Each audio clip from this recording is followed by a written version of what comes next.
Monsieur l'ambassadeur, Mesdames et Messieurs, amis du Pisaï, au nom du staff et du corps enseignant du Pisaï, j'ai le plaisir de vous souhaiter la bienvenue à l'occasion de la 3e conférence publique de cette année académique. Après le thème éminemment social et général d'une théologie de la libération dans l'islam et la présentation particulière d'une figure charismatique turque, le cheikh Saïd Nursi, restons encore en milieu méditerranéen, mais ce soir sur sa côte sud, pour considérer un grand protagoniste de l'histoire algérienne, l'émir Abdelkader el-Jazairi. Il fut en même temps un homme de l'esprit, un soufi, et un homme de l'action. Mais la présentation de sa figure nous permet de cerner un aspect important de l'islam, c'est-à-dire le rapport entre l'humanisme et l'humanité qui l'habite. Nous avons appelé pour nous entretenir sur ces deux aspects le docteur en études méditerranéennes et orientales, Ahmed Bouyardène, lui aussi franco-algérien, qui est chercheur près de l'Institut de recherche et d'études sur le monde arabe et musulman de l'Université Aix-Marseille, chercheur aussi à l'Université d'Alger 1, faculté de droit, au sein de l'équipe de recherche Émir Abdelkader et les droits internationaux humanitaires, et membre de la chaire UNESCO Émir Abdelkader pour les droits de l'homme et la culture de paix. Parmi ses publications, j'en cite seulement 3. Abdelkader, l'harmonie des contraires, publié en 2008 et traduit en anglais. La guerre et la paix, Abdelkader. Non, la guerre et la paix, c'est celui-là. La guerre et la paix, Abdelkader et la France, publié en 2017, c'est-à-dire il est très récent. Et Abdelkader, l'harmonie des contraires, publié en 2008 et traduit en anglais, c'est celui-là. Et l'humanisme et l'humanité en islam, publié en 2015. Valeurs de l'islam, c'est ça. Il vient de m'en faire cadeau, merci. Comme vous le voyez, le docteur Bouyardène est la personne la plus qualifiée pour nous parler du sujet de ce soir. Je vous remercie, docteur Ahmed, d'avoir accepté notre invitation de ce soir. À vous la parole. Merci beaucoup, professeur Valentino. Bonsoir, bonjour, puisqu'il fait encore jour à tous, mesdames et messieurs, mes frères et mes sœurs, et puis monsieur, votre Excellence l'ambassadeur d'Algérie. Quand on m'a proposé cette intervention, d'abord j'ai eu une frayeur, parce que le titre Abdelkader, l'humanisme et l'humanité en islam, d'abord il y a le terme islam, et aujourd'hui vous savez combien ce terme est noyé dans des bruits, dans une actualité difficile. Il s'agirait peut-être de parler un peu de qu'est-ce que l'islam, ou en tout cas cet islam mohammédien qui est perdu de vue avec les événements d'aujourd'hui. Il y a ensuite question d'humanisme. Je ne suis pas philosophe, donc je ne ferai pas une comparaison entre l'humanisme en contexte européen, et puisque nous sommes en Italie, dans lequel s'origine cet humanisme de la Renaissance, je ne pourrais pas vous en parler, et encore moins vous faire une comparaison avec l'humanisme en contexte musulman, donc je ne suis pas un spécialiste, et je vous renvoie pour ces études à un autre grand penseur dans le domaine qui est Mohamed Harkoun, qui a bien étudié et l'un et l'autre, donc l'humanisme en contexte européen, l'humanisme en contexte musulman. Et ensuite, il est question d'humanité. Aujourd'hui, définir l'homme, c'est compliqué. Et c'est d'autant plus compliqué qu'aujourd'hui, on a tendance à refuser la complexité, c'est-à-dire une vision multiple de ce que peut être l'homme. Et aujourd'hui, à la veille de peut-être la fabrication d'un homme dans ce qu'on appelle le transhumanisme ou le post-humanisme, il est important de nous poser la question, qu'est-ce que l'homme? Et je crois que dans ce lieu qui est le Pisaï, où le mot Dieu ou le mot moral ne sont pas des gros mots ou des mots qui font peur, parce que dans certains cénacles, c'est compliqué aujourd'hui de parler de cet invisible. Et je crois que définir l'homme est plus, en tout cas réfléchir à ce qu'est l'homme est plus qu'urgent aujourd'hui. L'homme est évidemment pas uniquement en tant qu'hominidé, mais surtout en tant qu'homme avec un H majuscule, l'humain. Et enfin, Abdelkadir ou Abdelkader, qui est une figure protéiforme, complexe, qui était à la fois un politique et un mystique. Et vous comprenez bien que si on ne pourra pas tout dire sur lui, et encore moins épuiser le sujet en rapport avec les autres, donc Abdelkader, l'humanisme et l'humanité en islam. Ce que je voudrais, avant de commencer, c'est d'abord vous dire à partir d'où je parle. Alors, je suis un franco-algérien. Vous savez, quand vous êtes français, on va dire de souche bretonne, ou algérien, de Kabylie vivant, en Kabylie ou ailleurs, les choses sont relativement claires par rapport à un rapport à l'histoire. Car chaque pays a une histoire et surtout une lecture de l'histoire. Lorsque vous êtes français, vous avez ce qu'on appelle chez nous un roman national français. C'est-à-dire qu'on prend ce qui plaît aux Français dans leur histoire pour présenter la France, alors que la France est faite effectivement de lumière, mais aussi d'ombre. Et lorsque vous êtes algérien, vous avez aussi un roman national algérien qui reprend et qui se forge une identité autour de cette...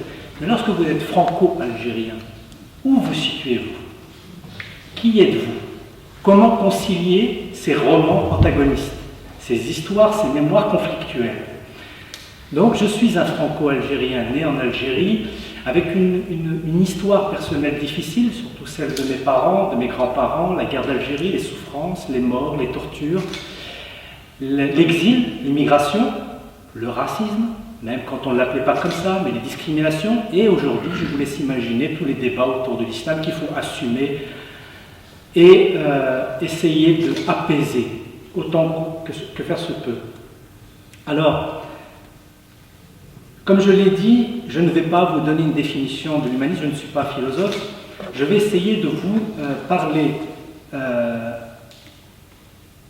d'humanisme, ou plus exactement de l'humanisme spirituel de l'islam, à travers donc, la vie et l'œuvre de l'un de ses plus illustres représentants à l'époque moderne, l'émir Abdelkader.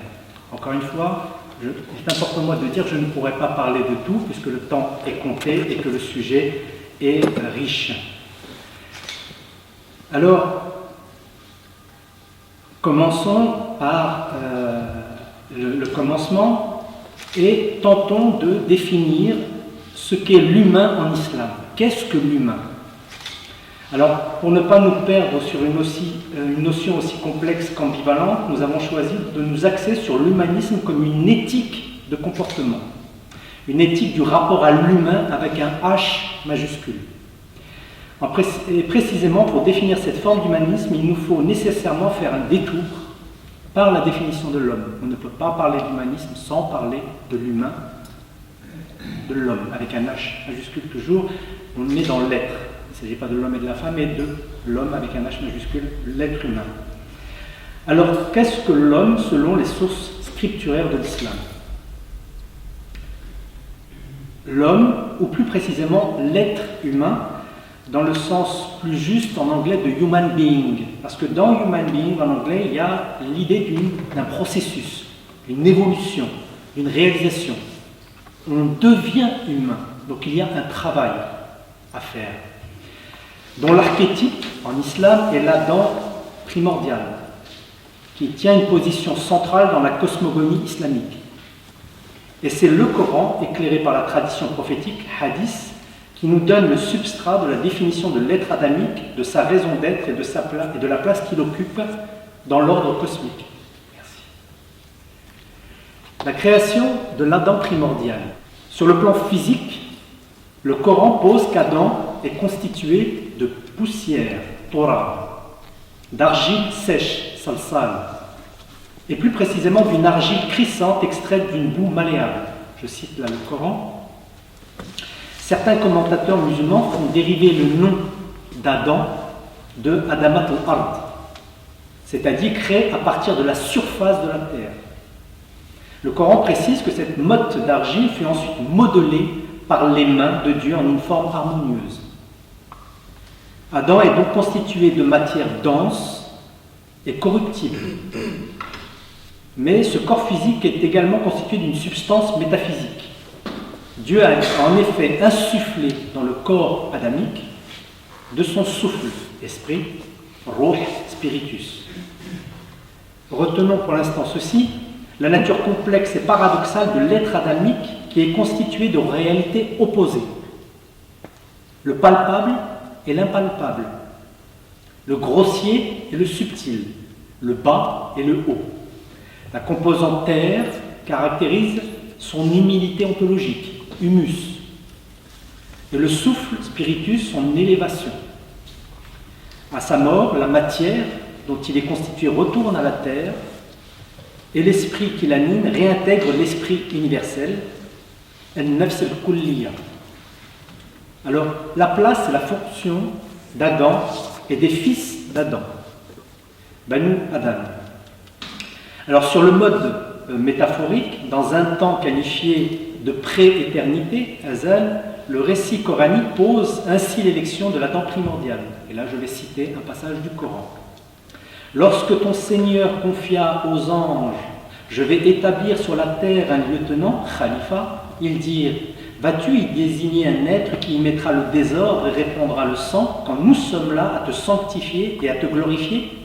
Dieu dit, en vérité, je sais ce que vous ne savez pas. Et il a appris à Adam tous les noms, puis il les présenta aux anges et dit, informez-moi des noms de ceux-là si vous êtes véridiques. Et les anges dirent, gloire à toi, nous n'avons de savoir que ce que tu nous as appris. Certes, c'est toi, l'omniscient, le sage. Et Dieu dit, ô Adam, informe-les de ces noms. Puis quand celui-ci les eut informés de ces noms, Dieu dit, ne vous ai-je pas dit que je connais les mystères des cieux et de la terre et que je sais ce que vous divulguez et ce que vous cachez. Fin de citation. Alors, retenons ici trois choses. D'abord, le fait que Dieu lui-même convoque le plérôme suprême pour témoigner de l'élection d'Adam est en soi très significatif sur la centralité de l'être adamique dans les hiérarchies métaphysiques et cosmiques.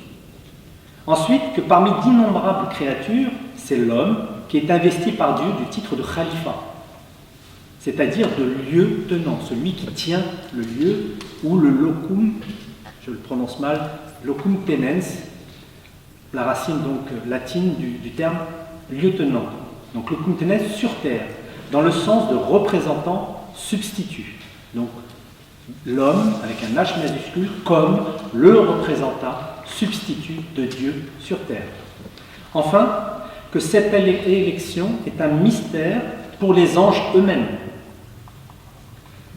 Élection justifiée par le dépôt de la connaissance, que les spirituels de l'islam appellent l'amana, le dépôt de la connaissance de l'intégralité des noms attributs divins. Vous savez que la tradition musulmane, pour appréhender, méditer sur Dieu, propose la notion d'attribut ou de nom divin. Al-Asma al-Husna, les beaux noms, traditionnellement on dit qu'ils sont 99. Allah, Ar-Rahman, Ar-Rahim, Al-Malik, Al-Quddus, Al-Salam, etc. jusqu'au dernier Sabour. Vous remarquerez que ça commence par Allah, Ar-Rahman, Ar-Rahim, le tout miséricordieux, très miséricordieux, et ça se termine par Sabour, le tout patient, ou le patient. Et chaque attribut divin évoque un aspect du divin, un aspect de Dieu. Et l'ensemble s'intègre, s'unifie dans le nom suprême, Allah. Et donc, Adam a reçu en dépôt la connaissance de tous les attributs divins. Alors, après avoir évoqué la spécificité de l'humain au sein de la création, nous allons nous pencher sur l'éthique humaniste à travers l'un de ses plus éminents représentants de l'époque moderne. On vient de voir, on a une idée de ce qu'est l'humain. Maintenant, comment le mettre en action, comment le mettre en pratique dans le monde contingent. L'humanisme spirituel de l'émir Abdelkader. Alors, d'emblée, j'aimerais dire que, vous savez, en Europe, ou en tout cas en France, qui a une histoire différente déjà de l'Italie, dans son rapport à la religion, dans son rapport à Dieu, est plutôt un rapport difficile. Et les débats actuels sur la laïcité, sur la loi de la séparation de l'Église de l'État, et comme vous le savez, la révolution de 1789, n'ont pas arrangé, je vais dire, les affaires entre l'ici-bas et l'au-delà. entre les humanistes des Lumières et l'Église, les églises de manière générale, comme on les appelle en France. Et dire, quand on parle d'humanisme, généralement, on le renvoie systématiquement aux Lumières, à la Révolution française. Et là, évidemment, dire l'humanisme spirituel, c'est en soi un paradoxe, puisqu'on part du principe qu'il y a un humanisme qui tient compte de l'esprit du spiritus. Et là, en l'occurrence, l'humanisme spirituel de l'émir Abdelkader, car là, précisément, on a un personnage qui incarne ces deux dimensions, temporelle et spirituelle. Alors, d'abord, qui est Abdelkader? Parce que là, on n'a pas dit qui il était, et là, idem, je ne pourrais pas tout dire sur le personnage, d'autant plus que il reste encore beaucoup à découvrir sur l'homme, mais je vais essayer de le situer brièvement. Alors pour éviter de vous raconter dans la longueur, parce que ça malheureusement j'ai un problème avec le temps, je vais vous lire un texte que j'ai écrit pour ne pas déborder sur le temps qui m'a été imparti. Abdelkader ibn Mahiddin ibn Mustafa al-Hassani est une figure politique et mystique majeure du XIXe siècle. Je m'attarde juste un instant parce que c'est important. Abdelkader ibn Mahiddin ibn Mustafa al-Hassani, ici on a la généalogie, Mahiddin est son père, Mustafa est son grand-père, et al-Hassani détermine aussi l'origine de Ahl-Bayt, c'est-à-dire la noblesse d'origine, Sharif. Il faisait partie des Shurafa, c'est-à-dire des descendants de Ahl-Bayt, c'est-à-dire du prophète, par son fils Al-Hassan, d'où Al-Hassani. Il est né, dit-on, en 1808, mais en réalité les dates sont nombreuses. Vous savez que l'état civil à cette époque-là est moins strict qu'aujourd'hui, mais ça va de 1804 à 1809. Mais généralement, en France, on retient l'année 1808. Donc il est né en 1808 dans l'ouest de l'ancienne régence d'Alger, formé dans une zaouïa de la confrérie soufie Qaderia, lieu d'enseignement religieux et d'initiation spirituelle. En 1832, à l'âge de 24 ans, il est élu à la tête du djihad pour protéger l'intégrité physique et religieuse de son pays et de son peuple. À l'issue de 15 années de lutte et après avoir formé un embryon d'État, il décide de mettre fin à la lutte armée en décembre 1947 après s'être vu promettre par ses adversaires un exil en Orient. Trahi par les autorités françaises, il est finalement transporté en France où il est placé en captivité avec une centaine de compagnons. À la fin 1852, il est libéré par Napoléon III, prend le chemin de l'exil, d'abord à Bursa en Turquie, puis à Damas en Syrie où il s'installe en décembre 1855.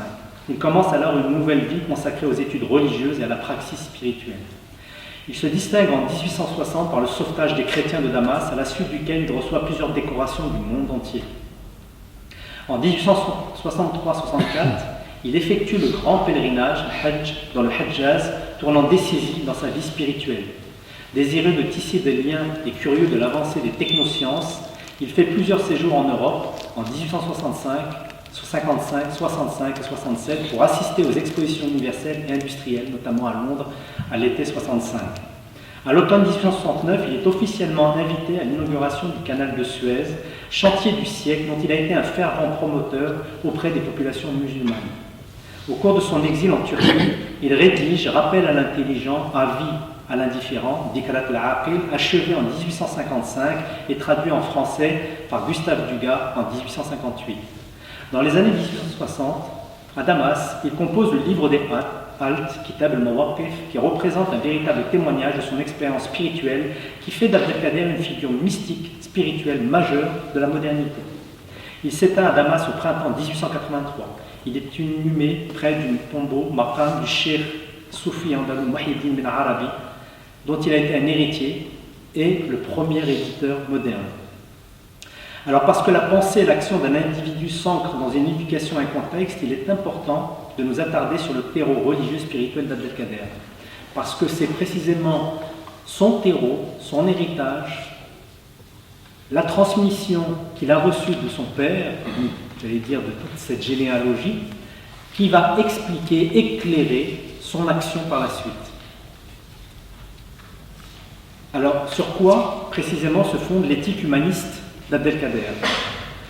Notons d'abord que la plupart des témoignages sur Abdelkader émanent de sources non musulmanes. européenne pour l'essentiel. Ces témoins, militaires ou civils, français pour la plupart, ont globalement brossé des portraits positifs d'Abdelkader.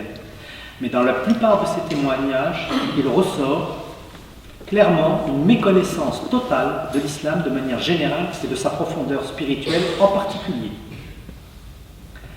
C'est ainsi que pour expliquer la grandeur morale de l'émir, les observateurs français ne peuvent se référer qu'aux valeurs chrétiennes, jusqu'au point de le christianiser, et aux valeurs humanistes héritées des Lumières.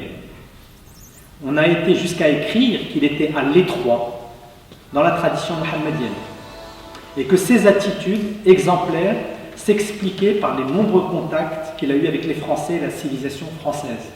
C'est pourquoi il est important qu'on s'attarde précisément sur les sources d'inspiration de l'émir qui, contrairement à ces témoins dont je viens de parler, et ils sont nombreux, l'ont malheureusement, j'allais dire pour eux surtout, parce que ça les a empêchés d'aller plus loin, pour creuser plus loin justement sur cette attitude qu'ils ont considérée comme étant exceptionnelle, et en tout cas exogène à l'islam, alors que, on va le voir, toute l'attitude, la pensée d'Abdelkader s'ancre dans le modèle du prophète Mohammed.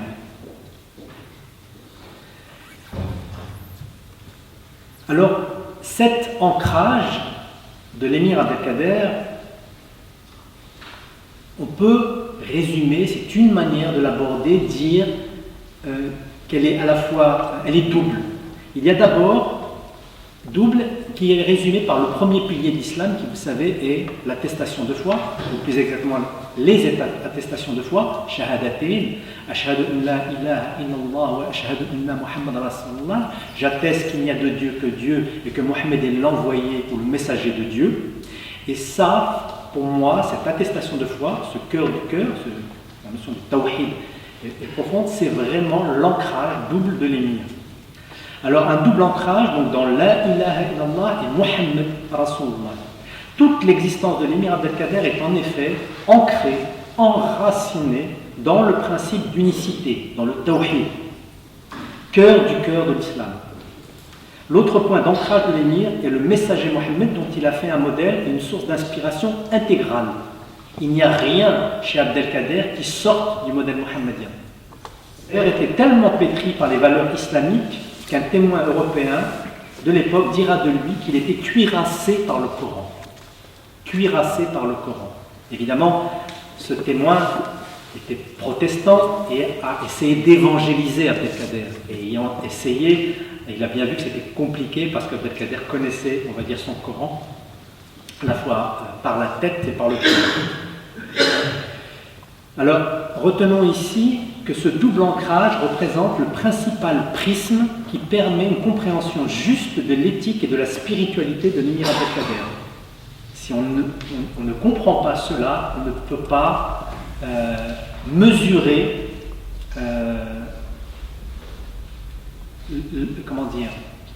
la fidélité d'Abdelkader à sa tradition d'origine. Et souvent, j'ai lu, évidemment dans le document d'époque, mais jusqu'à aujourd'hui, toujours cet Abdelkader exceptionnel. Alors qu'en réalité, pour ceux qui connaissent la vie du prophète Mohammed, lorsqu'ils étudient la vie de l'émir, ils voient une coïncidence, un écho, une correspondance.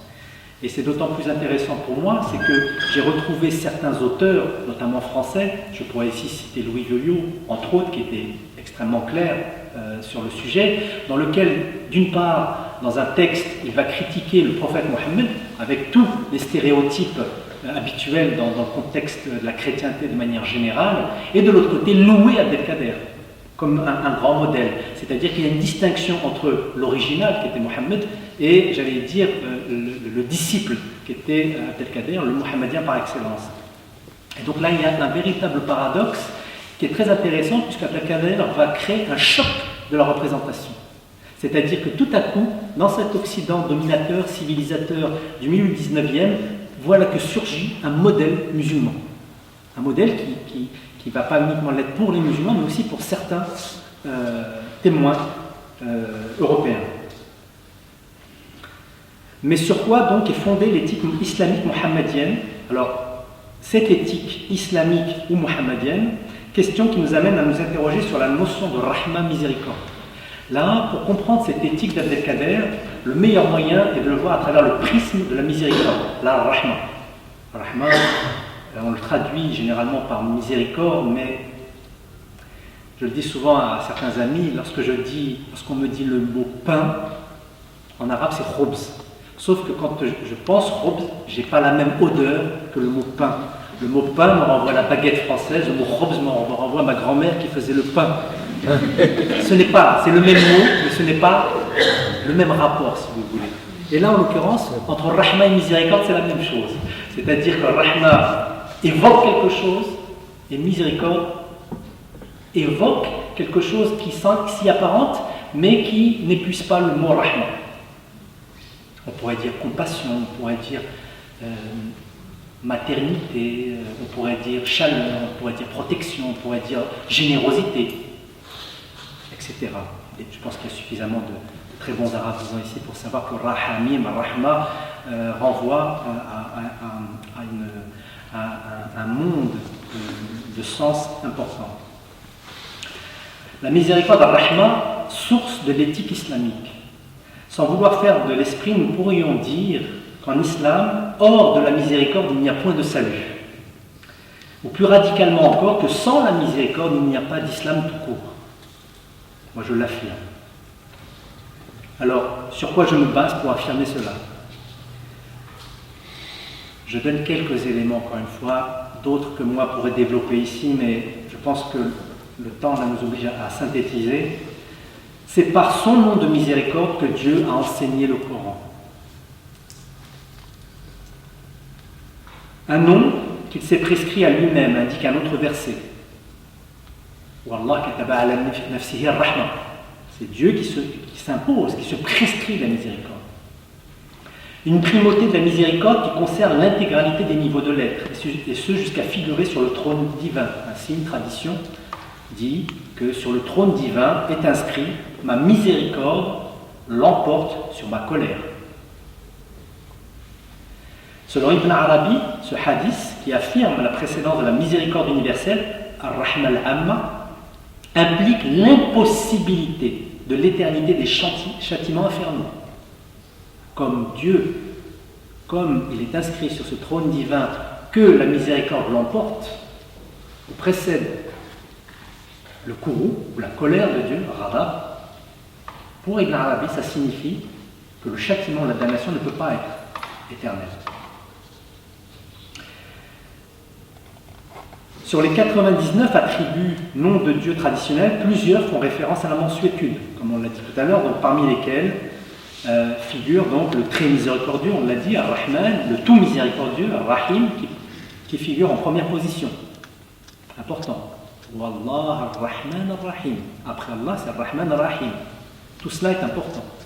Les noms de Dieu, l'apprentissage des noms de Dieu traditionnellement ne commence pas par d'autres attributs divins comme celui qui fait justice, l'Adil, ou celui de tout-puissant, Qahar, etc. C'est bien Ar-Rahman Ar-Rahim qui précède.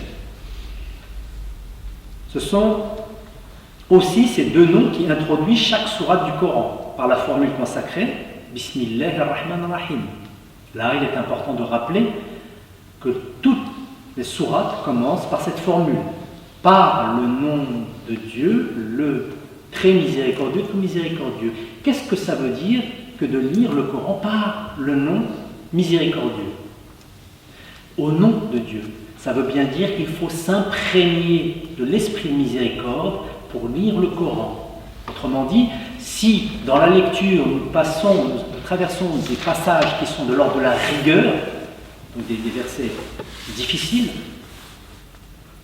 c'est la miséricorde qui doit l'emporter. Parce que nous le lisons à travers le prisme, l'esprit de miséricorde. Et bien sûr, Bismillah ar-Rahman ar-Rahim n'est pas uniquement une invitation, il n'est pas uniquement utilisé que dans la lecture du Coran. Il est aussi ce que doit prononcer le musulman avant d'ouvrir la bouche et surtout avant de faire n'importe quel acte du quotidien. Je vous laisse imaginer si un musulman faisait réellement tout ce qu'il fait, s'il disait tout ce qu'il dit avec l'esprit de miséricorde, comment ça transformerait ses actions, ses paroles, ça le transformerait lui-même. Donc ce n'est pas uniquement une formule, forme, c'est aussi une intention, quelque chose qui doit nous imprégner pleinement. Et comme me disait un jour un soufi, je posais la question, mais c'est quoi un saint? Il m'a dit, c'est quelqu'un qui est incapable de penser, dire ou faire le mal. Incapable, parce que pleinement habité, imprégné, baigné, pétri par la miséricorde. En tant que principe métaphysique et modèle humain, Mohammed incarne dans sa plénitude la miséricorde, qui est la nature même de sa mission, selon le verset « Nous ne t'avons envoyé que comme une miséricorde pour les mondes ». Ainsi le Coran définit Mohammed en disant « Inna arsalnaka illa rahmat al-alamin », c'est-à-dire que c'est exclusivement pour cela. Alors, retenons ici que l'islam place la miséricorde au cœur de son éthique et que le musulman est celui qui agit et pense par l'esprit de miséricorde. Et que le prophète Mohammed, pétri par la rahma, est le modèle par excellence de cette éthique de la miséricorde, compassion, mansuétude, clémence, générosité, etc. Alors, la miséricorde, ou l'esprit de miséricorde, induit, on pourrait dire infuse, toutes les autres expressions de l'éthique islamique, comme par exemple, je vais en citer quelques-uns, il pourrait y en avoir d'autres. L'unité du genre humain. La tradition islamique affirme que l'humanité est une, et que tous les êtres humains ont une seule et même origine. Il y a donc une fraternité adamique, c'est-à-dire qui se rattache à Adam, par l'origine commune. Il y a une fraternité adamique, autrement dit, musulmans, chrétiens, juifs, bouddhistes, matérialistes, philosophes, ce qu'on veut, dès lors qu'il est homme, il est rattaché à Adam, et donc tous les hommes sont frères. Et si on parle de fraternité ici, ce n'est pas une fraternité d'idées ou de religion, mais bien une fraternité adamique. C'est important parce qu'il y a certains hadiths qui peuvent être lus de manière exclusive, c'est-à-dire on va exclure quelqu'un ou une communauté. Par exemple, ce fameux hadith du prophète dans lequel il dit « N'est véritablement croyant que celui qui aime pour son frère ce qu'il aime pour lui-même. La yu'minu ahadakum hatta yuhibbu li akhihi ma yuhibba li nafsihi. Li akhihi. » Dans le akh, est-ce qu'on parle d'un frère de sang, d'un frère de religion, d'un frère adamique? En fonction de l'éducation de chacun, et évidemment, vous l'aurez compris, pour un Abdelkader, pour lui, il s'agit du frère en Dieu, évidemment, et du frère adamique. Il y a donc une fraternité adamique, je disais, et un individu n'est supérieur à un autre que par sa capacité à être bienfaisant. La supériorité d'un homme vis-à-vis d'un autre homme, je n'ai pas dit d'un musulman vis-à-vis d'un autre musulman, mais d'un être humain vis-à-vis d'un autre être humain, c'est uniquement sa capacité à la bienfaisance. Je cite ici un hadith qui est souvent cité par l'émir. La création entière est la famille de Dieu. Al-Khalq Ayan Allah. Et la plus aimée du Créateur est celle qui est la plus utile aux créatures. Tel est le hadith. Là, je cite également un extrait du dernier sermon du prophète Mohammed, un extrait uniquement, mais qui parle. Et encore une fois, on est au milieu du 7e siècle. Toute l'humanité descend d'Adam et Ève.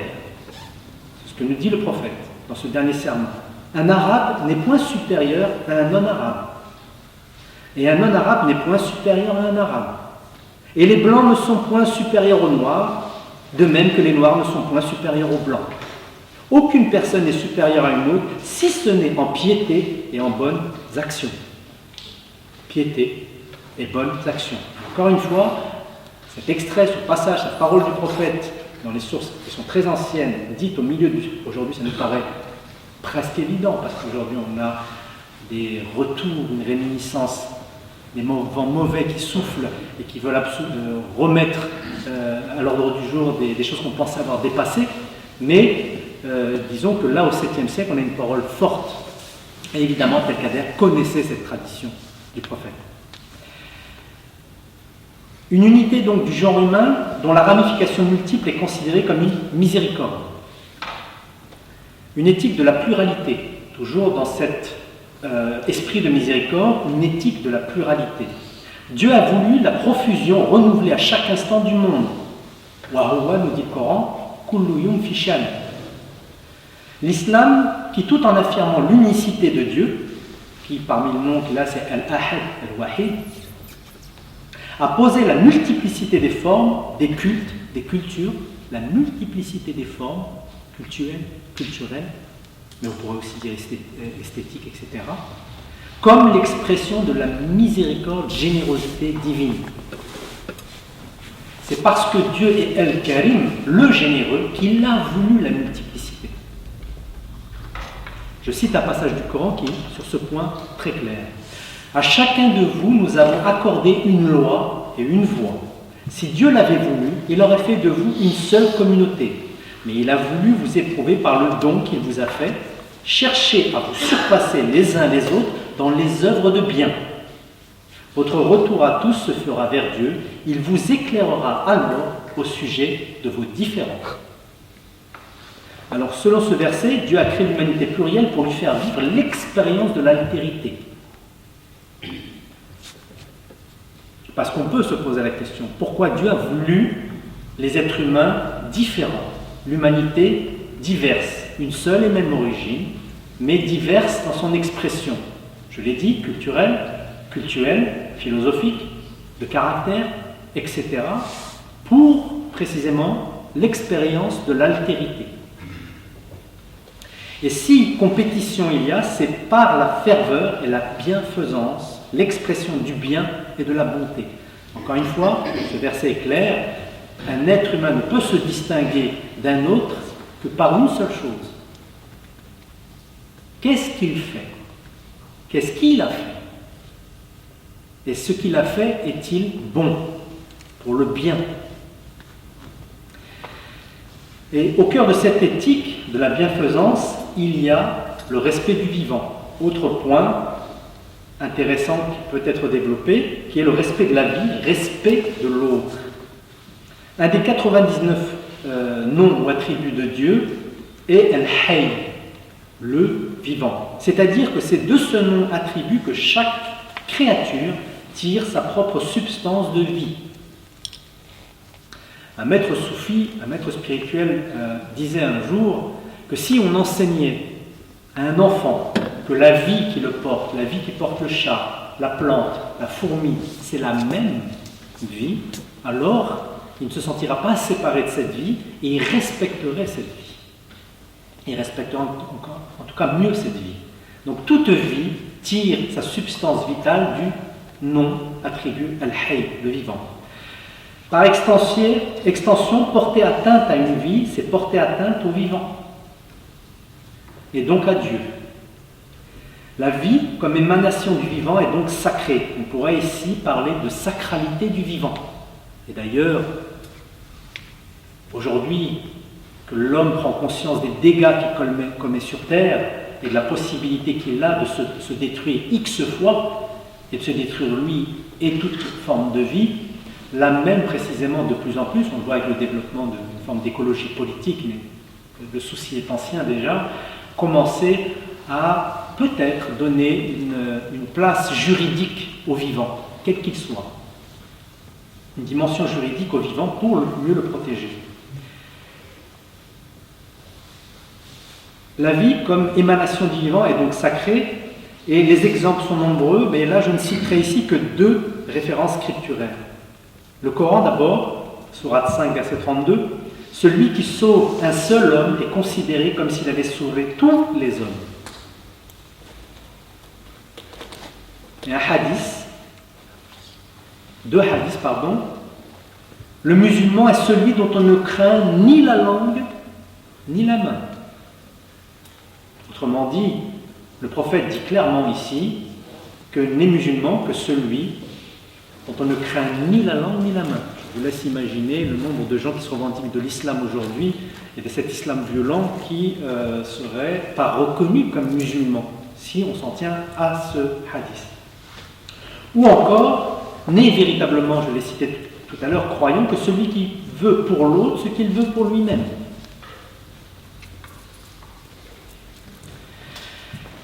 Alors, là, on pourrait aussi citer les règles pendant la guerre instituées par le prophète Mohammed. Parce que le prophète Mohammed a eu à combattre des ennemis et donc a édicté des règles, parce que la guerre a aussi ses règles. Je le dis, et on le verra après avec Abdelkader, c'est que l'exemple abdelkadérien, c'est en réalité l'exemple mohammedien. Là, je citerai juste un hadith qui a été par la suite synthétisé par le premier calife de l'islam, Abu Bakr, donc tout cela remonte du vivant du prophète. Voici donc ce hadith qui dit « Partez en campagne, donc en campagne militaire, au nom de Dieu et en vue de Dieu, et en suivant la religion de son messager. » Donc l'intention est très particulière. Ne tuez point les faibles, les vieillards, les enfants, les femmes, et ne vous appropriez pas le butin de manière indue. Soyez conciliants et bienfaisants, car Dieu aime, encore une fois, les bienfaisants. Et à partir de là, Abu Bakr, donc le premier calife, a édicté un certain nombre de règles. Donc là, je le dis rapidement. Ne commettez pas de traîtrise et ne déviez pas du droit chemin. Vous ne devez pas mutiler les corps morts et ne tuer ni les enfants, ni les femmes, ni les hommes âgés. Ne faites pas de mal aux arbres et ne les brûlez pas, surtout ceux qui donnent des fruits. Ne tuez pas les troupeaux de l'ennemi, excepté pour vous nourrir. Ne violentez pas ceux que vous croiserez parmi ceux qui ont dévoué leur vie au service monastique. Dieu nous commande la justice, même si nous sommes en conflit avec une autre nation, il faut toujours rester juste et ne pas laisser la haine s'emparer de nous. Voici ces règles édictées, et je vous laisse aussi essayer de voir l'actualité à travers ces règles qui sont largement bafouées aujourd'hui par des gens qui se revendiquent de l'islam. Citons également le principe de Hurm, la sanctuarisation d'un lieu ou d'une période, dans lequel ou au cours de laquelle toute agression est prohibée. On pourrait citer déjà à l'époque du prophète, quand arrivait la période du pèlerinage, toute guerre cessait. Même avant, le prophète, déjà, les tribus polythéistes cessaient toute guerre entre elles. Et aussi au Maghreb, les zawiyas ou les mosquées ou les mausolées, les maqams, sont des lieux où les gens allaient se réfugier et où un poursuivant ne pouvait pas aller le poursuivre à l'intérieur. Et Abdelkader, donc, a, dans la zawiya paternelle, reçu en héritage cet enseignement, en particulier les principes de la Futuwa, chevalerie spirituelle, avec comme modèle, boussole, inspirateur, le prophète Mohammed. Et là, c'est la dernière partie, donc je vais accélérer puisque j'arrive sur la fin du temps qui m'a été donné. En citant, dans la vie de l'émir, il y aurait beaucoup de choses à dire, des anecdotes significatives, signifiantes. Mais là, je vais me fonder sur deux événements emblématiques de l'éthique humaniste d'Abdelkader. Ces faits historiques ont été abondamment commentés. Ils donnent du corps au principe humaniste de l'émir qui n'a rien. Et là, je le dis parce que souvent on dit mais qu'est-ce qu'a dit l'émir de ? Mais l'émir n'est pas un théoricien, c'est un praticien. C'est-à-dire c'est quelqu'un, puisque je vous le rappelle, toutes les sources qu'on a citées jusqu'à maintenant, c'est réellement les bienfaisants, c'est-à-dire pas ceux qui disent le bien, mais qui le font. Et Abdelkader n'est pas donc un théoricien, mais bien un praticien. Et c'est en ça qu'il est un modèle. Le respect, d'abord, des prisonniers de guerre. Alors, rapidement, pour vous dire pourquoi cet événement est emblématique. À partir de 1841, vous savez, la France débarque en Algérie en 1830. Les premières années, la première décennie, la France hésite à rester en Algérie.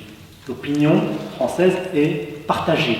Quand Louis-Philippe arrive au pouvoir et qu'il chasse donc Charles X, il considère l'Algérie, la conquête de l'Algérie s'est faite 3 mois avant même pas 2 mois avant l'abdication de Charles X.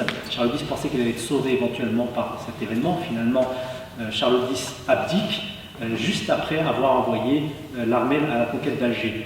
Et lorsque Louis-Philippe arrive au pouvoir, il considère que cette conquête est un fardeau. Donc pendant 10 ans, la France, l'opinion française, hésite. On reste ou ne reste pas. Le problème, c'est que de l'argent a été investi, des militaires sont sur place et surtout l'Angleterre veille. Et à cette époque-là, vous avez deux superpuissances, la France et l'Angleterre. Et donc la peur de se retirer d'Algérie pour laisser les Anglais y entrer empêche la France à ce moment-là. Mais à partir de 1840, à partir de la fin des années 30, c'est déjà 39, d'ailleurs ça correspond aussi avec la fondation de l'évêché d'Alger, 38-39, il y a un basculement dans l'opinion. Et à partir donc de 1840, les choses sont claires. L'Algérie va devenir une extension de la France et 8 ans plus tard va devenir 3 départements français, puisque l'Algérie devient 3 départements à partir de septembre 1848. En 1841, un homme va incarner cette politique de la domination totale qui est le général Bugeaud, qui va être nommé gouverneur général de l'Algérie, envoyé pour appliquer ce qu'on a pudiquement appelé la politique de la terre brûlée, qui en réalité était une politique de la terreur. Il s'agissait de dominer, de soumettre les populations au pouvoir français. Et cette politique de la terreur va générer des violences inouïes. Je ne vais pas tout citer, mais disons simplement qu'une partie de la population autochtone, donc les Algériens, ont craint à un moment que la France voulait les exterminer, à tel point que dans une lettre à Louis-Philippe, Abdelkader veut s'assurer auprès de Louis-Philippe que son objectif n'est pas celui d'exterminer les Algériens. Vous n'êtes pas venu pour refouler les Algériens ou les exterminer, parce qu'il sait que si le roi a décidé de ça, ça va être mis en place. Et il savait aussi qu'il y avait une différence entre, j'allais dire, la volonté du roi et parfois l'application brutale par le gouvernement militaire en Algérie, notamment par le gouverneur général Bugeaud, qui deviendra maréchal à partir de 1843. Donc, il y a une violence terrible qui se met en place et qui va aussi être imitée, provoquer la violence de l'autre côté. Et donc, on va assister, évidemment, la France ne va pas se gêner. Vous savez, je vais donner quelques exemples de témoins, mais à partir de 1941, ce que l'émir a fondé de cet embryon d'État algérien, de cette conscience nationale, va être mis en lambeaux. Petit à petit, destruction totale de ce que l'émir a tenté de construire en quelques années uniquement. Sur ce contexte belliqueux, je vais citer donc deux témoins français. L'abbé Suchet, qui était le vicaire d'Alger, donc représentant de Monseigneur Dupuche, premier évêque d'Alger, dira donc dans un livre qui paraît en 1842, Lettres édifiantes et curieuses sur l'Algérie, voilà ce qu'il dit. Beaucoup d'officiers et de soldats disent tout haut que ce n'est pas une guerre qu'on fait en Afrique, mais des assassinats perpétuels, un véritable brigandage. À tel point qu'il y a même des officiers de l'armée d'Afrique qui vont trouver d'une manière ou d'une autre un moyen de quitter l'Algérie. C'est le cas par exemple du général Duvivier, qui refusera d'être sous les ordres. Et comme me dira un bouquiniste antimilitariste de Picard que j'avais rencontré dans le cadre de mes recherches, il me disait de toute façon tous les officiers français qui sont restés en Algérie après 1941, c'était tous des sanguinaires. Parce que les autres, ils ont tout fait pour essayer de ne pas poursuivre cette guerre sous Bugeaud. Un autre témoin majeur, Alexis de Tocqueville, qui lui-même a fait donc un rapport en Algérie, fait un voyage en Algérie, il écrit ceci. « J'ai rapporté d'Afrique la notion affligeante qu'en ce moment, nous faisons la guerre de manière beaucoup plus barbare que les Arabes eux-mêmes. » Donc il reconnaît, lui, héritier des Lumières, que les Français font la guerre de manière beaucoup plus barbare. Vous l'avez compris, l'arabe est forcément barbare, mais là, pour le coup, ils ont déteint sur nous et on fait pire qu'eux. Vous voyez, donc il y a toujours une manière aussi de se disculper. La réaction de l'émir face à la situation. Venant du camp français, il a la crainte d'un plan d'extermination, de déportation de la population. Cette crainte, l'émir va la voir jusqu'au bout. Et elle explique, c'est un des éléments qui explique, moi je vous l'explique sur plusieurs centaines de pages, comment il en arrive à décider de mettre fin à sa lutte armée. Mais une des raisons qui va le pousser à ça, c'est le fait de voir le prix que payent les populations dans cette guerre. Alors, Abdelkader a peur non seulement de ce que veut faire la France, mais il craint aussi que ses propres hommes oublient les règles édictées par la tradition. Autrement dit, il va, de manière pédagogique, essayer d'expliquer que quoi que fasse l'autre, nous devons rester fidèles au modèle mohammédien. Et c'est donc au début, entre 39 et 41, difficile de le situer, qu'il va édicter ce qu'on appelle l'édit du traitement des prisonniers. Il va donc formuler un texte qui va être envoyé à ces différents responsables en Algérie, dans tout début des années 40, du respect des prisonniers français. L'interdiction notamment de l'humiliation, d'atteinte à la dignité et évidemment à l'intégrité physique des prisonniers, y compris le fait de mutiler des corps morts. Parce qu'évidemment, à cette époque-là, pour montrer la preuve qu'on avait capturé quelqu'un, et excusez-moi de l'image, mais c'était courant, on coupait la tête et on amenait, voilà, il est bien mort. Donc, il va édicter un édit de traitement des prisonniers, et tout cela, plus de 20 ans avant, un autre édit qui lui va rentrer dans l'histoire, celui d'Henri Dunant, donc Suisse Henri Dunant, et de la Convention de la Croix-Rouge. Alors, Charles Henry Churchill, le premier biographe anglais de l'émir, dit, donc en 1867, parle pour la première fois de manière explicite de ce règlement. Il existe également des exemples éloquents émanant d'anciens prisonniers français.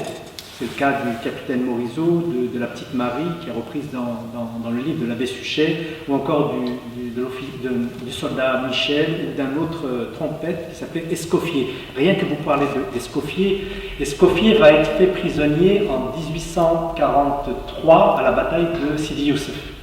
Et ce trompette, vous savez, le trompette, c'est celui qui sonne la charge ou la retraite, donc il a un rôle très important. Au moment de cette bataille, il y a le capitaine de Côte, donc un officier français, qui voit son cheval tué sous lui. Et vous savez, quand vous avez votre cheval tué sous vous, autant dire qu'il ne vous reste pas grand temps ou pour vous enfuir ou pour sauver votre vie.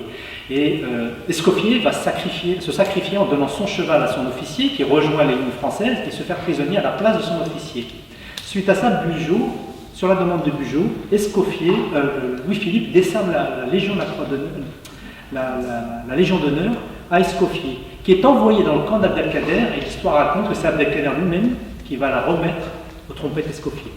Donc ça, c'est un exemple de... Je pourrais vous raconter d'autres choses sur Escoffier, mais le temps manque. Alors pendant la guerre, les officiers français avaient connaissance de la magnanimité d'Abdelkader envers les prisonniers.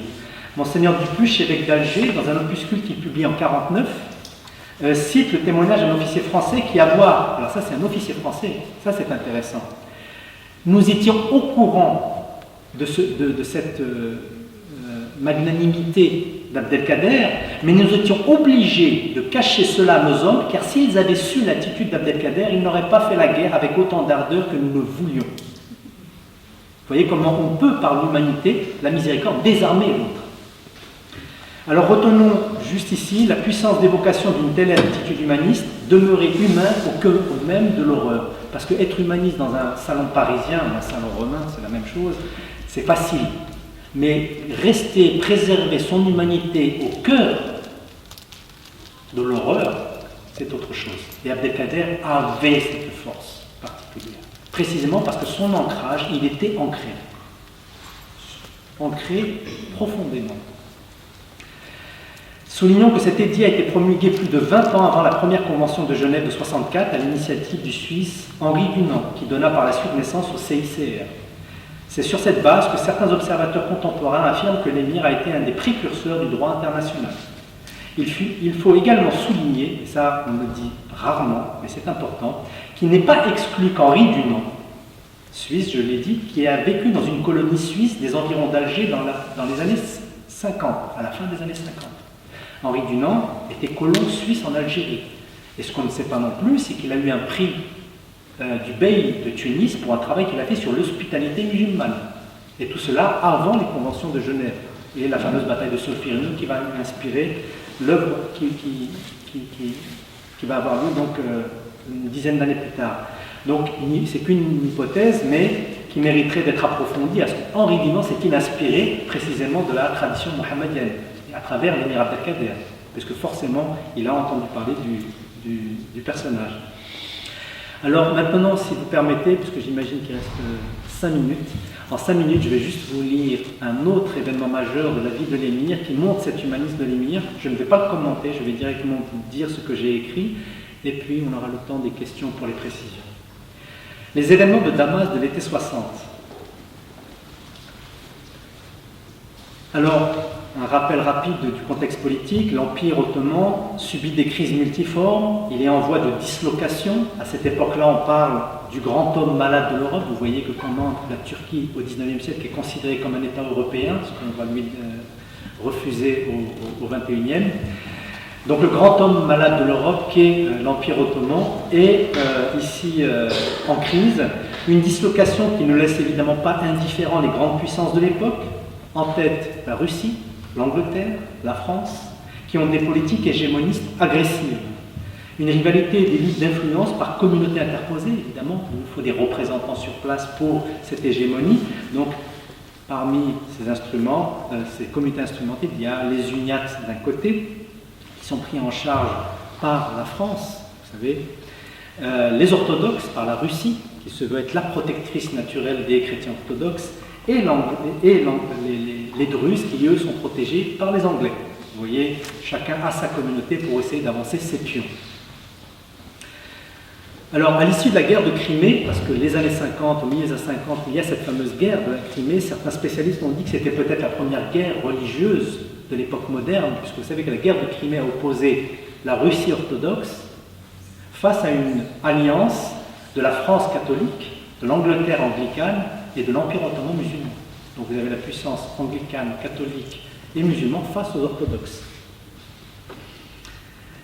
Parce que cette lecture, elle est là, si vous voulez, dans les populations en tout cas. Donc à l'issue de la guerre de Crimée, l'administration ottomane est poussée par les États européens, lors de la conférence de Paris du 30 mai 56, d'accélérer les réformes des Tanzimat, remettant en cause le système des millettes et impose un système plus égalitaire entre ces sujets chrétiens, par le Khatir Humayun, qui va alimenter des tensions intercommunautaires. Évidemment, l'Europe demande à l'Empire ottoman une égalité de traitement de ces différentes composantes qu'elle-même ne pratique pas dans ses colonies. Donc, vous voyez aussi les contradictions. La crise économique aggravée par un clientélisme européen plutôt favorable aux chrétiens explique également la montée des tensions.